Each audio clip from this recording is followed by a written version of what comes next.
बिहार विधानसभा चुनाव में BJP NDA गठबंधन की ऐतिहासिक जीत का असर अब सिर्फ बिहार तक सीमित नहीं रहा है, बल्कि इसकी राजनीतिक गूंज उत्तराखंड तक सुनाई देने लगी है।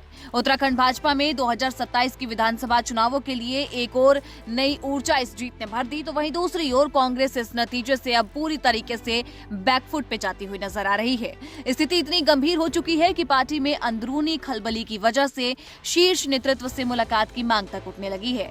दरअसल उत्तराखंड में कांग्रेस पहले से ही अपने संगठनात्मक बदलावों को लेकर विवादों में घिरी हुई है। वहीं हाईकमान के द्वारा जारी जिला अध्यक्षों की नई सूची, जिसको कि मजबूत संगठन बनाने की दिशा में उठाया गया एक कदम अब तक माना जा रहा था, अब उसका उल्टा असर होता हुआ नजर आ रहा है।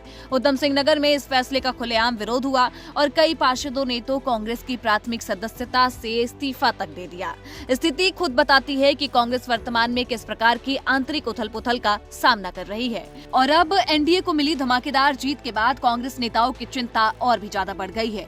पार्टी के वरिष्ठ नेताओं को ये डर है कि यदि अभी भी गंभीर रणनीति नहीं अपनाई गई तो साल 2027 के चुनावों में भी हालात बिगड़ सकते हैं। इसी कारण लगभग 1 दर्जन कांग्रेसी नेताओं ने पार्टी अध्यक्ष मल्लिकार्जुन खड़गे और राहुल गांधी से मुलाकात के लिए समय मांगा है, ताकि वे भविष्य की रणनीति, संगठनात्मक मुद्दों और भीतर के असंतोष को पूरी तरीके से खत्म कर सके और बातचीत से निपटाया जा सके।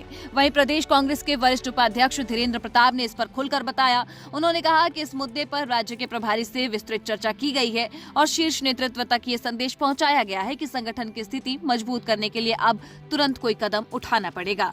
कांग्रेस की चिंता इसलिए भी बड़ी है क्योंकि साल 2014 के बाद से पार्टी न तो लोकसभा और न ही विधानसभा चुनाव में कोई निर्णायक जीत दर्ज कर पाई है। अब ऐसे में बिहार के नतीजों ने जहां भाजपा को तो बूस्टर डोज दे दिया, लेकिन कांग्रेस को गहरी चिंता में डाल दिया है।